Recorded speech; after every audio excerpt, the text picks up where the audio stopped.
नमस्कार दोस्तों, शब्दांजलि में आपका स्वागत है। मैं जयंत शाह आपके बीच उपस्थित हुआ हूँ गीतांजलि से एक और गीत लेकर। जैसा कि मित्रों आप सब जानते हैं, गीतांजलि एक रहस्यवादी रचना है। गीतांजलि के माध्यम से रविंद्रनाथ टैगोर ने जीवात्मा और परमात्मा की सुंदर व्याख्या की है। गीतांजलिकार को प्रकृति के बदलते हुए परिवेश में ईश्वर के ही दर्शन होते हैं। यहाँ कवि ही साधक है और साधक ही कवि है। किंतु रविन्द्रनाथ टैगोर ने गीतांजलि में जितने सुंदर ढंग से, जितने स्पष्ट भाव से और जितनी निर्भीकता के साथ ईश्वर के साथ अपने संबंधों को जोड़ा है, वह अन्य रहस्यवादी रचनाओं में दुर्लभ है। तभी गीतांजलि पर डॉक्टर सेन लिखते हैं कि as Gitanjali which is a devotional poetry in style, mostly about mankind, the creation of God.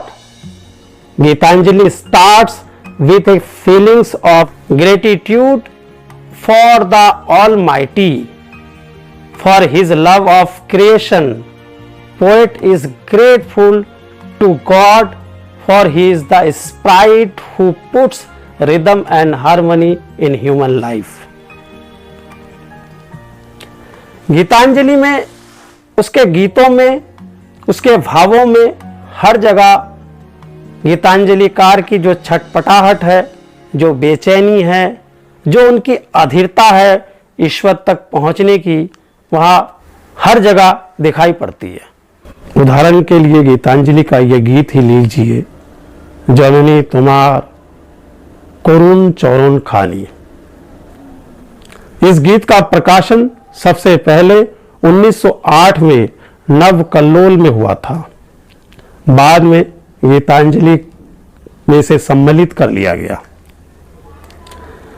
Rabindranath Tagore के ये गीत नव पंच ताल में हैं और इसमें 18 मात्राएं हैं।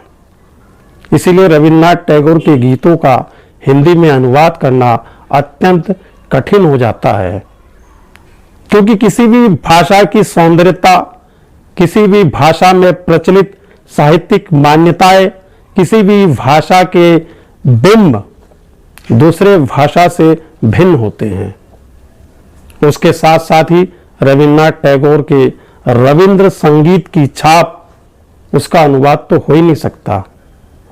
फिर भी गीतांजलि हमारे लिए एक संगीत के दृष्टि से नहीं, साहित्यिक दृष्टि से भी एक महत्वपूर्ण रचना है।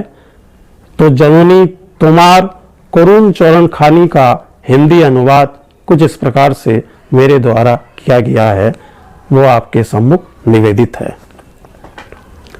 जननी तुम्हारे करुणा से भरे युगल चरण दिखाई पड़ते हैं मुझे अरुण किरण में।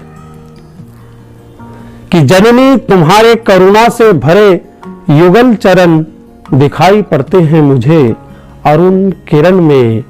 जननी तुम्हारी अमृतमयी वाणी चुपचाप भर आती है नीरव गगन में।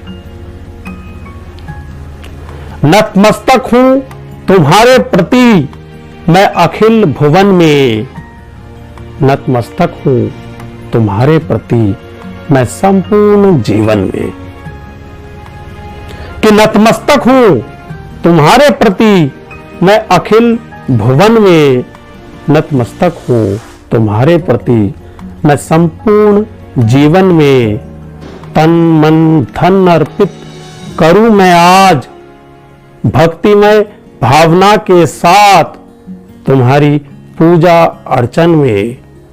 जननी तुम्हारे करुणा से भरे युगल चरण दिखाई पड़ते हैं मुझे अरुण किरण में। जननी तुम्हारी अमृतमय वाणी चुपचाप भर आती है नीरव गगन में। धन्यवाद दोस्तों। इसी के साथ आज का ये गीतांजलि पर चर्चा हम यही समाप्त करते हैं। किसी और दिन आपसे मिलेंगे गीतांजलि से एक और गीत का हिंदी अनुवाद लेकर। तब तक के लिए नमस्कार।